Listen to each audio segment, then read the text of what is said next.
ମେଘମାଳରେ ଶୀଘ୍ର ଆଗମନ କରୁଥିବା ଆମ୍ଭମାନଙ୍କ ପ୍ରଭୁ ଯୀଶୁ ଖ୍ରୀଷ୍ଟଙ୍କର ଅତି ପବିତ୍ର ଓ ବହୁମୂଲ୍ୟ ନାମରେ ଆପଣ ସମସ୍ତଙ୍କୁ ଆଉ ଗୋଟିଏ ନୂତନ ପ୍ରସଙ୍ଗରେ ପୁନର୍ବାର ମୁଁ ସ୍ୱାଗତ କରେ। ସ୍ୱର୍ଗର ପରମେଶ୍ୱର ପ୍ରତିଦିନ ତାହାଙ୍କ ବାକ୍ୟ ଦ୍ୱାରା ଆମ୍ଭମାନଙ୍କୁ କଥା ହେଉଛନ୍ତି। ନୂଆ ନୂଆ ପ୍ରସଙ୍ଗକୁ ନେଇ ଆପଣମାନଙ୍କ ନିକଟରେ ଆସିବା ପାଇଁ ୟୁଟ୍ୟୁବ ମାଧ୍ୟମରେ ଆପଣମାନଙ୍କ ସହିତ ବାରମ୍ବାର ସାକ୍ଷାତ କରିବା ପାଇଁ ସ୍ୱର୍ଗର ପରମେଶ୍ୱର ଏହି ସୁନ୍ଦର ସୁଯୋଗ ଗୁଡ଼ିକ ମୋ ଜୀବନରେ ସେ ଯୋଗ କରୁଛନ୍ତି। ସେଥିପାଇଁ ସ୍ୱର୍ଗର ପରମେଶ୍ୱରଙ୍କୁ ମୁଁ ହୃଦୟ ସହିତ ଧନ୍ୟବାଦ ଦିଏ। ଦେଖୁ ଦେଖୁ ଆମେ ପୁରାତନ ବର୍ଷକୁ ଅତିକ୍ରମ କରି ନୂତନ ବର୍ଷରେ ଆମେ ପଦାର୍ପଣ କରିଛୁ।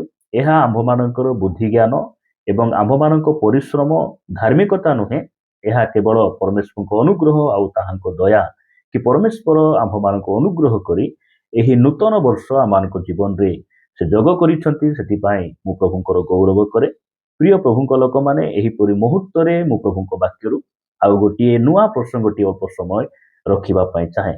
ଆଜି ଆମେ ଯେଉଁ ପ୍ରସଙ୍ଗରେ ପ୍ରଭୁଙ୍କ ବାକ୍ୟରୁ ଧ୍ୟାନ କରିବା, ସେହି ପ୍ରସଙ୍ଗର ଶୀର୍ଷକ ହେଲା ଏହି ନୂଆ ବର୍ଷରେ ଆପଣ କିପରି ନୂଆ ହେବେ। ଆଜିର ପ୍ରସଙ୍ଗ ହେଲା ଏହି ନୂଆ ବର୍ଷରେ ଆପଣ କିପରି ନୂଆ ହେବେ। ଏହି ପ୍ରସଙ୍ଗରେ ପ୍ରଭୁଙ୍କ ବାକ୍ୟରୁ ଆମେ ଅଳ୍ପ ସମୟ କଥାବାର୍ତ୍ତା ହେବା। ଯେତେବେଳେ ଖ୍ରୀଷ୍ଟମାସ ଆସେ, ନୂଆ ବର୍ଷ ଆସେ, ସେହି ସମୟରେ ଆପଣ ବିଭିନ୍ନ ପରିବାରରେ ଦେଖିବେ ବା ଖ୍ରୀଷ୍ଟିଆନ ପରିବାରରେ ଦେଖିବେ, ସେମାନଙ୍କ ଘର ଗୁଡ଼ିକ ନୂଆ ହେଇଯାଏ, ସେମାନଙ୍କ ଦାଣ୍ଡ ନୂଆ ହେଇଯାଏ, ପିନ୍ଧାଉଡ଼ା ନୂଆ ହେଇଯାଏ, ଇଭେନ୍ ଚର୍ଚ୍ଚ ଘର ମଧ୍ୟ ନୂଆ ହେଇଯାଏ ଏବଂ ସେମାନଙ୍କର ସମ୍ଭବତଃ ସେମାନେ ନିଜର ଗାଡ଼ି, ମୋଟର ସାଇକେଲ ବିଭିନ୍ନ ବିଷୟକୁ ସେମାନେ ପରିଷ୍କାର କରନ୍ତି, ନୂଆ କରିଦିଅନ୍ତି। କିନ୍ତୁ ଦୁଃଖର ବିଷୟ ହେଲା, ଯେଉଁମାନେ ଆମେ ବଡ଼ଦିନ ପାଳନ କରୁଛୁ, ନୂଆ ବର୍ଷକୁ ଆମେ ସେଲିବ୍ରେଟ୍ କରୁଛୁ, ଆମେ ନୂଆ ହେଇପାରୁନାହୁଁ। ତାହା ହେଉଛି ସବୁଠାରୁ ଦୁଃଖର ବିଷୟ। ପ୍ରିୟମାନେ, ପ୍ରଭୁ ଯୀଶୁ ଖ୍ରୀଷ୍ଟ ଆମକୁ ଏହି ପୃଥିବୀରେ ସେ ଏଥିପାଇଁ ଆସିଲେ, ଆମେ ଯେପରି ନୂଆ ଲୋକ ହେବା, ଆମେ ଯେପରି ପରିବର୍ତ୍ତିତ ହେବା। ଏଥିପାଇଁ ପ୍ରଭୁ ଯୀଶୁ ଖ୍ରୀଷ୍ଟ ଆଜିକୁ 2025 ବର୍ଷ ତଳେ ଏହି ପୃଥିବୀ ପୃଷ୍ଠରେ ଆସିଲେ। ପ୍ରିୟମାନେ, ଆଜି ବାକ୍ୟରୁ ମୁଁ ଆପଣମାନଙ୍କୁ କହିବା ପାଇଁ ଚାହେଁ, ଆମେ କିପରି ଗୋଟେ ନୂଆ ଲୋକ ହେଇପାରିବା। ପରମେଶ୍ୱର ଆମେ ଯେପରି ନୂଆ ହେବା, ଆମେ ପରିବର୍ତ୍ତିତ ହେବା, ସେଥିପାଇଁ ସେ ଏହି ନୂତନ ବର୍ଷ ଆମମାନଙ୍କ ଜୀବନରେ ଯୋଗ କଲେ। ନୂଆ ବର୍ଷ ଆସୁଛି ଯାଉଛି। ଆଜି ଅନେକ ଭାଇ ଭଉଣୀମାନେ ଆଜି ମଧ୍ୟ ପୁରାତନ ପାପ, ଦୁଷ୍ଟତା, ମନ୍ଦତା, ଅଭିଳାଷରେ ପୂର୍ଣ୍ଣ ଜାଗତିକ ଜୀବନରେ, ପରମ୍ପରାରେ ଆଜି ମଧ୍ୟ ଅନେକ ଭାଇ ଭଉଣୀମାନେ ଲିପ୍ତ ଅଛନ୍ତି। ପ୍ରିୟମାନେ, ଏହି ଶିକ୍ଷା ଅନେକ ଭାଇ ଭଉଣୀମାନଙ୍କୁ ଭଲ ଲାଗି ନପାରେ।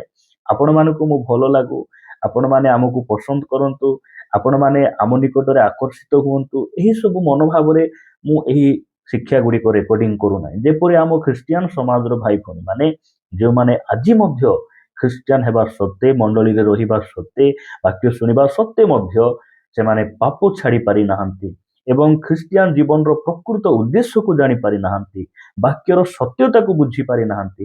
ସେମାନେ ଯେ ପ୍ରକାର ସତ୍ୟତାକୁ ଜାଣିବେ ଆଉ ପ୍ରଭୁ ଯୀଶୁ ଖ୍ରୀଷ୍ଟଙ୍କୁ ନିଜ ଜୀବନର ପ୍ରଭୁ ଭାବରେ ଗ୍ରହଣ କରିବେ, ଏହି ବୋଝ, ଏହି ଉଦ୍ଦେଶ୍ୟରେ ଆମେ ଏହି ଭିଡ଼ିଓ ଗୁଡ଼ିକ ବା ଏହି ପ୍ରସଙ୍ଗ ଗୁଡ଼ିକ ଆମେ ପ୍ରସ୍ତୁତ କରୁଛୁ। ପ୍ରଭୁଙ୍କର ଗୌରବ ହଉ। ପ୍ରିୟମାନେ, ଆଜିର ପ୍ରସଙ୍ଗ ନିକଟକୁ ଯିବା। ବାକ୍ୟରେ ଗୋଟେ ପଦ ପଢ଼ି ଆମେ ଆଗକୁ ବଢ଼ିବା।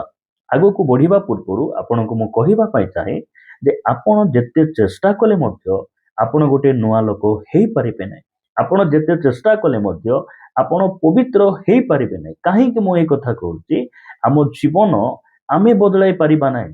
ଆମକୁ କେବଳ ପରମେଶ୍ୱର ହିଁ ପରିବର୍ତ୍ତିତ କରିପାରନ୍ତି, ପରମେଶ୍ୱର ହିଁ ଆମକୁ ପବିତ୍ର କରିପାରନ୍ତି। ସେଥିପାଇଁ ଆମେ କେବେ ମଧ୍ୟ ନିଜର ଧର୍ମ କର୍ମ, ନିଜର ପରିଶ୍ରମ, ପ୍ରାର୍ଥନା ଏହିସବୁ ଉପରେ ଆମେ କେବେ ମଧ୍ୟ ନିଜ ଉପରେ ଡିପେଣ୍ଡ କରିବା କଥା ନାହିଁ ଯେ ମୁଁ ତ ଏତେ ପ୍ରାର୍ଥନା ଯାଉଛି, ମୁଁ ପବିତ୍ର ହେଇଯିବି, ମୁଁ ନମ୍ର ହେଇଯିବି, ମୁଁ ସିଦ୍ଧ ହେଇଯିବି। ଏହା ଅସମ୍ଭବ ଅଟେ। ମୁଁ କହିବାର ଅର୍ଥ ଏହା ନୁହେଁ ଯେ ଆପଣଙ୍କୁ ତ ପରମେଶ୍ୱର ପରିବର୍ତ୍ତିତ କରିବେ, ଆପଣଙ୍କୁ ତ ଯୀଶୁଖ୍ରୀଷ୍ଟ ପବିତ୍ର କରିବେ, ସେଥିପାଇଁ ଆପଣ ବାଇବଲ ପଢ଼ନ୍ତୁ ନାହିଁ, ପ୍ରାର୍ଥନା ଯାଆନ୍ତୁ ନାହିଁ, ଆପଣ ଉପବାସ କରନ୍ତୁ ନାହିଁ, ଏହା ମୁଁ କହୁନାହିଁ। ଯଦି ଆପଣ ସେଇ କାନା ନଗରର କଥା ଦେଖିବେ, କାନା ନଗରରେ ଯୀଶୁଖ୍ରୀଷ୍ଟ ହିଁ ଜଳକୁ ଦ୍ରାକ୍ଷାରସ କରିପାରିବେ। କିନ୍ତୁ ଏହାର ଅର୍ଥ ନୁହେଁ ଯେ ପରିଚାରକ ମାନେ ଯେ ସେଇ ଜାହାଲାରେ ଆଉ ଜଳ ଭର୍ତ୍ତି କରିବେ ନାହିଁ, ତାହା ନୁହେଁ। ଆପଣ ଯଦି ସେ ମାର୍ଥା ମରିୟମଙ୍କ ପରିବାରର କଥା ଆପଣ ଚିନ୍ତା କରିବେ, କବର ପଦାରେ ଯେତେବେଳେ ଯାଉଛନ୍ତି, ସେହି ସ୍ଥାନରେ ମୃତ ଲାଜରଙ୍କୁ କେବଳ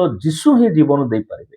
ଏହାର ଅର୍ଥ ନୁହେଁ ଯେ ସେଇ କବରରେ ରଖାଯାଇଥିବା ପଥରକୁ ମଧ୍ୟ ଆମର ଗୁଞ୍ଚାଇବାର କାମ। ସେଥିପାଇଁ ପ୍ରିୟମାନେ ଆମର ଜୀବନକୁ ଯୀଶୁଖ୍ରୀଷ୍ଟ ହିଁ ପରିବର୍ତ୍ତନ କରିବେ। କିନ୍ତୁ ତାଙ୍କ ବାକ୍ୟରେ ସେ ଯେଉଁ ସବୁ ବିଷୟ ଗୁଡ଼ିକ ଲେଖି ଦେଇଛନ୍ତି ତାହାଙ୍କର ବାକ୍ୟକୁ ଆମେ ମାନିବାର ଆବଶ୍ୟକ ରହିଛି। ସେ ଯେଉଁ ବିଷୟ ଗୁଡ଼ିକ କରିବା ପାଇଁ ସେ କହିଛନ୍ତି ସେଇଟାକୁ ଆମେ କରିବାର ଆବଶ୍ୟକ ରହିଛି। ଯଦି ଆମେ ଅବାଧ୍ୟ ହେବା, ଅନାଜ୍ଞାବହ ହେବା ଏବଂ ମୁଁ ନୂଆ ଲୋକ ହେବି ବୋଲି ଆଶା ରଖିବା, ଏହା ସମ୍ପୂର୍ଣ୍ଣ ଭୁଲ ଅଟେ। ସେଥିପାଇଁ ଆମେ କଣ କଲେ ଆମେ ଗୋଟେ ନୂଆ ଲୋକ ହେଇପାରିବା? ଆଜି ମଧ୍ୟ ସୁଯୋଗ ଅଛି ଆମେ ଗୋଟେ ନୂଆ ଲୋକ ହେବା ପାଇଁ। ହେଇପାରେ ଆମେ ପୁରାତନ ବର୍ଷରେ ସହଭାଗିତା ମିସ୍ କଲୁ, ପ୍ରଭୁଙ୍କର ଅବାଧ୍ୟ ହେଲୁ, ମାତ୍ର ପରମେଶ୍ୱର ଆଉ ଗୋଟେ ସୁଯୋଗ ଦେଇଛନ୍ତି। ଆମେ ଏବେ ମଧ୍ୟ ଆମର ଆତ୍ମିକ ଜୀବନକୁ ଆମେ ଆରମ୍ଭ କରିପାରିବା। ଏବେ ମଧ୍ୟ ଆମେ ଗୋଟେ ନୂଆ ଲୋକ, ପରିବର୍ତ୍ତିତ ଜଣେ ଖ୍ରୀଷ୍ଟିଆନ, ଆତ୍ମିକ ଜଣେ ବିଶ୍ୱାସୀ ଆମେ ହେଇପାରିବା। ସେଥିପାଇଁ ପରମେଶ୍ୱର ଏହି ନୂଆ ବର୍ଷ ଆମ ଜୀବନରେ ସୁଯୋଗ କରିଛନ୍ତି। ଆପଣମାନଙ୍କୁ ମୁଁ ବାକ୍ୟରୁ ପଦେ ପଢି ଉତ୍ସାହିତ କରିବା ପାଇଁ ଚାହେଁ। ଆପଣମାନେ ପଢିବେ ପ୍ରଥମ ସାମୁଏଲ 10 ଅଧ୍ୟାୟ। ପ୍ରଥମ ସାମୁଏଲ 10 ଅଧ୍ୟାୟ ତାର ଲେଖାଯାଏ 5 ପଦରେ ଲେଖାଯାଏ, ଏଉତାରେ ତୁମ୍ଭେ ପରମେଶ୍ୱରଙ୍କ ପର୍ବତରେ ଉପସ୍ଥିତ ହେବ। ସେଠାରେ ପଲେଷ୍ଟିଆ ମାନଙ୍କ ପ୍ରହରୀ ସୈନ୍ୟ ଦଳ ଅଛନ୍ତି। ଆଉ ସେଠାରେ ନଗର ପ୍ରବେଶ ସ୍ଥାନକୁ ଆସିଲେ ନେବଲ ଓ ଦାରା ଓ ବଂଶୀ ଓ ବୀଣା ନେଇ ଉଚ୍ଚସ୍ଥଳୀରୁ ଓହ୍ଲେଇ ଆସିବାର ଏକ ଦଳ ଭବିଷ୍ୟତ ବକ୍ତାଙ୍କ ସହିତ ତୁମ୍ଭର ସାକ୍ଷାତ ହେବ। ସେମାନେ ଭବିଷ୍ୟତ ବାକ୍ୟ ପ୍ରଚାର କରୁଥିବେ। ସେତେବେଳେ ସଦାପ୍ରଭୁଙ୍କ ଆତ୍ମା ତୁମ୍ଭକୁ ଆକ୍ରାନ୍ତ କରିବେ। ତହିଁରେ ତୁମ୍ଭେ ସେମାନଙ୍କ ସହିତ ଭବିଷ୍ୟତ ବାକ୍ୟ ପ୍ରଚାର କରିବ ଓ ପରିବର୍ତ୍ତିତ ହୋଇ ଅନ୍ୟ ପ୍ରକାର ଲୋକ ହୋଇଯିବ। ପ୍ରିୟମାନେ, ଏହି କଥା ପରମେଶ୍ୱରଙ୍କର ଦାସ ସାମୁଏଲ ଭବିଷ୍ୟତ ବକ୍ତା ସେ ସାଉଲଙ୍କୁ କହୁଛନ୍ତି। ଯେତେବେଳେ ସାଉଲ ଆପଣା ପିତାର ଗଧ ଯେତେବେଳେ ହଜି ଯାଉଛି, ସେ ଗଧ ଖୋଜିବାକୁ ଯାଉଛନ୍ତି, ଆଉ ତାଙ୍କର ସଙ୍ଗୀ ଦାସ ସେ ବ୍ୟକ୍ତି ଏହି ସାଉଲଙ୍କୁ ପରମେଶ୍ୱରଙ୍କ ଦାସ ସାମୁଏଲଙ୍କ ନିକଟରୁ ସେ ଡାକି ନେଉଛନ୍ତି। ଯେତେବେଳେ ଗଧ କୋଉଠି ଅଛି ଏହି ପରିଚୟ ପାଇଲା ପରେ ସାମୁଏଲଙ୍କ ଠାରୁ ସାଉଲ ବିଦାୟ ନେଉଛନ୍ତି। ସାମୁଏଲ ତାଙ୍କୁ ଇସ୍ରାଏଲର ପ୍ରଥମ ରାଜା ଭାବରେ ସେ ଅଭିଷେକ କରି ସେ ପ୍ରେରଣ କରୁଛନ୍ତି। ସେହି ସମୟରେ ସାମୁଏଲଙ୍କ ବିଷୟରେ ସେ ଭବିଷ୍ୟତବାଣୀ କରୁଛନ୍ତି ଯେ ତୁମ୍ଭେ ଯେତେବେଳେ ଏଠିରୁ ଯାତ୍ରା କଲା ବେଳେ ଆଗକୁ ତୁମେ ଗୋଟେ ଦଳକୁ ସାକ୍ଷାତ କରିବ, ଯେଉଁ ଦଳ କି ସେମାନେ ବୀଣା ବଜାଉଥିବେ ଏବଂ ସେମାନେ ପ୍ରଭୁଙ୍କର ଗୌରବ ଆରାଧନା କରୁଥିବେ, ପ୍ରଭୁଙ୍କର ଭବିଷ୍ୟତ ବାକ୍ୟ ପ୍ରଚାର କରୁଥିବେ, ସେମାନଙ୍କୁ ତୁମେ ସାକ୍ଷାତ କରିବ। ଆଉ ତୁମେ ତାହାଙ୍କ ସହିତ ମିଶିଯିବ। ଆଉ ତୁମକୁ କଣ କରିବ? ଏ ପରମେଶ୍ୱରଙ୍କ ଆତ୍ମା ତୁମକୁ ଆକ୍ରାନ୍ତ କରିବେ। ସେହି ସମୟରେ ତୁମେ କଣ ହେଇଯିବ?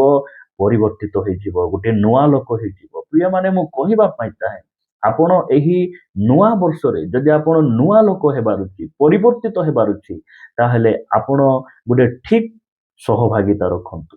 ଉପଯୁକ୍ତ ଲୋକଙ୍କ ସହିତ ଆପଣ ବସନ୍ତୁ, ଉଠନ୍ତୁ, ତାହେଲେ ଆପଣ ମଧ୍ୟ ଗୋଟେ ଆତ୍ମିକ ହେଇପାରିବେ। ଏହି ସ୍ଥାନରେ ସାଉଲଙ୍କୁ ପରମେଶ୍ୱରଙ୍କ ଆତ୍ମା ଆକ୍ରାନ୍ତ କରୁଛନ୍ତି। କାହିଁକି? ଆତ୍ମାରେ ପୂର୍ଣ୍ଣ ଲୋକମାନଙ୍କ ସହିତ ସେ ମିଶୁଛନ୍ତି, ଆତ୍ମାରେ ପୂର୍ଣ୍ଣ ଲୋକମାନଙ୍କ ସହିତ ସେ ସାକ୍ଷାତ କରୁଛନ୍ତି। ଆପଣ ଯଦି ଜଣେ ଆତ୍ମିକ ଲୋକ ସହିତ ମିଶିବେ, ଆପଣ ଆତ୍ମିକ ହେଇଯିବେ।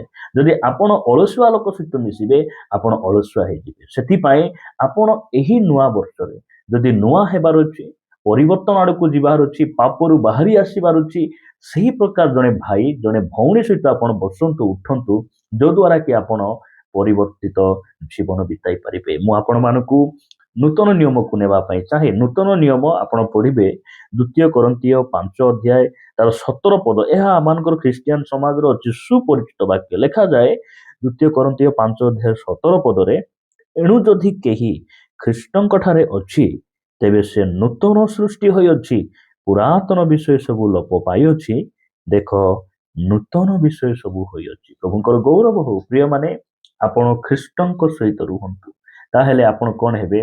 ଗୋଟେ ନୂଆ ଲୋକ ହେବେ। ପ୍ରିୟମାନେ, এই ପୃଥିବୀରେ ଯଦି ସମ୍ପୂର୍ଣ୍ଣ ଭାବରେ ପୃଥକୀକୃତ ଏକ ୟୁନିକ୍ ବ୍ୟକ୍ତି ଯଦି କିଏ ଅଛନ୍ତି, ସେ ହେଉଛନ୍ତି ପ୍ରଭୁ ଯୀଶୁଖ୍ରୀଷ୍ଟ।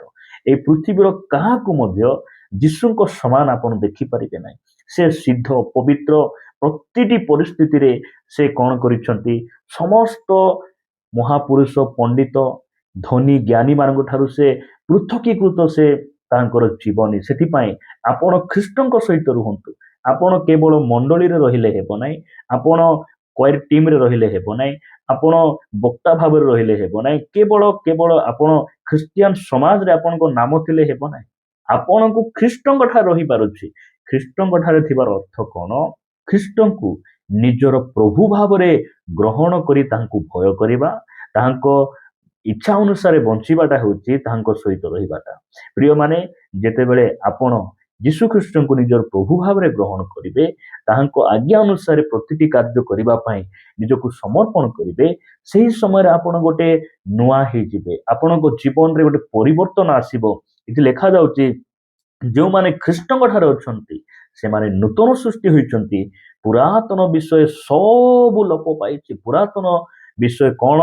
ଯେତେବେଳେ ଆମେ ପାଟିରେ ଦୁଇ ଅକ୍ଷର ଭାଷା କହୁଥିଲୁ, ଆମେ ପୁଡ଼ିଆ ଖାଉଥିଲୁ, ବିଭିନ୍ନ ଲୋକଙ୍କୁ ଆମେ ଅଭିଶାପ ଦେଉଥିଲୁ, ଏହି ହାତରେ ଆମେ ସ୍ତ୍ରୀଙ୍କୁ ବାଢ଼ଉଥିଲୁ ଏବଂ ମଦ ପିଉଥିଲୁ, ଜୁଆ ଖେଳୁଥିଲୁ, ବିଭିନ୍ନ ତରିକାମ କରୁଥିଲୁ, ଯଦି ଆମେ ଏଇ ପ୍ରକାର ସ୍ୱଭାବ ନେଇ ମଧ୍ୟ ଆମେ ଯୀଶୁଙ୍କ ସହିତ ବସିବା ଉଠିବା, ତାହେଲେ ଯୀଶୁ ଖ୍ରୀଷ୍ଟ ଆମକୁ ସେଇ ପାପରୁ ସେ ଉଦ୍ଧାର କରି ଆମକୁ ଗୋଟେ ନୂଆ ଲୋକ ଭାବରେ ସେ ଗଠନ କରିବେ, ଆମକୁ ସେ ନୂଆ କରିଦେବେ।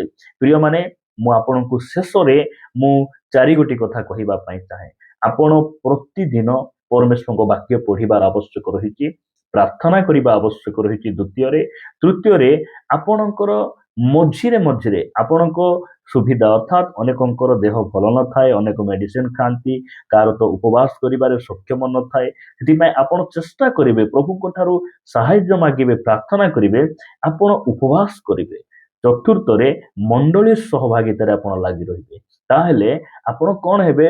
ଗୋଟେ ନୂଆ ଲୋକ ହେବେ। ଏବଂ ଏଇସବୁ କଲା ସତ୍ତ୍ୱେ ମଧ୍ୟ ଆପଣ ପ୍ରଭୁଙ୍କ ଉପରେ ଭରସା କରନ୍ତୁ, ପ୍ରଭୁଙ୍କୁ କୁହନ୍ତୁ, ପ୍ରଭୁ ତୁମେ ମୋତେ ଉଦ୍ଧାର କରିପାରିବ, ତୁମେ ତ୍ରାଣକର୍ତ୍ତା, ତୁମେ ଉଦ୍ଧାରକାରୀ, ତାହେଲେ ଆପଣ କ'ଣ ହେବେ? ଗୋଟେ ନୂଆ ଲୋକ ହେଇଯିବେ। ପ୍ରଭୁ ଏଇ ବାକ୍ୟ ଦେଇ ଆମ ସମସ୍ତଙ୍କୁ ପ୍ରଚୁର ଭାବରେ ଆଶୀର୍ବାଦ କରନ୍ତୁ। ଆସନ୍ତୁ ପ୍ରଭୁଙ୍କୁ ପ୍ରତି ଧନ୍ୟବାଦ ଦେବା। ସ୍ୱର୍ଗୀୟ ପିତା, ଆମେ ତୁମର ଧନ୍ୟବାଦ କରୁଛୁ, ପ୍ରଶଂସା କରୁଛୁ। ପ୍ରଭୁ, ଆମ ଜୀବନରେ ଅନେକ ନୂଆ ବର୍ଷ ଆସୁଛି ଯାଉଛି, ଆଜି ଅନେକ ଭାଇ ଭଉଣୀ ମାନେ ପ୍ରଭୁ ପରିବର୍ତ୍ତିତ ହେଇପାରି ନାହାନ୍ତି, ବଦଳି ପାରି ନାହାନ୍ତି। ମୁଁ ସେମାନଙ୍କ ପାଇଁ ପ୍ରାର୍ଥନା କରୁଛି, ତୁମେ ଦୟା କର, ଏହି ନୂଆ ବର୍ଷଟି ସେମାନଙ୍କ ଜୀବନ ପାଇଁ ଗୋଟେ ପରିବର୍ତ୍ତନର ବର୍ଷ ହେଉ, ପାପରୁ ଉଦ୍ଧାର ପାଇବାର ବର୍ଷ ହେଉ, ଅନୁଗ୍ରହ ପ୍ରଦାନ କର। ପ୍ରାର୍ଥନା ଶୁଣିଲ, ଧନ୍ୟବାଦ। ଯୀଶୁଙ୍କ ନାମରେ ମାଗୁଛୁ ପିତା, ଆମେନ୍ ଆମେନ୍। ପ୍ରଭୁଙ୍କର ଗୌରବ ହଉ, ପ୍ରଭୁ ସମସ୍ତଙ୍କୁ ପ୍ରଚୁର ଭାବରେ ଆଶୀର୍ବାଦ କରନ୍ତୁ। ଯଦି ପରମେଶ୍ୱରଙ୍କ ଇଚ୍ଛା ହୁଏ, ଆଉ ଗୋଟେ ଅଧ୍ୟାୟରେ ଆମେ ପରସ୍ପର କଥାବାର୍ତ୍ତା ହେଇ ସାକ୍ଷାତ କରି ଆମେ ପ୍ରଭୁରେ ବଢୁଥିବା ରହିବା। ନମସ୍କାର।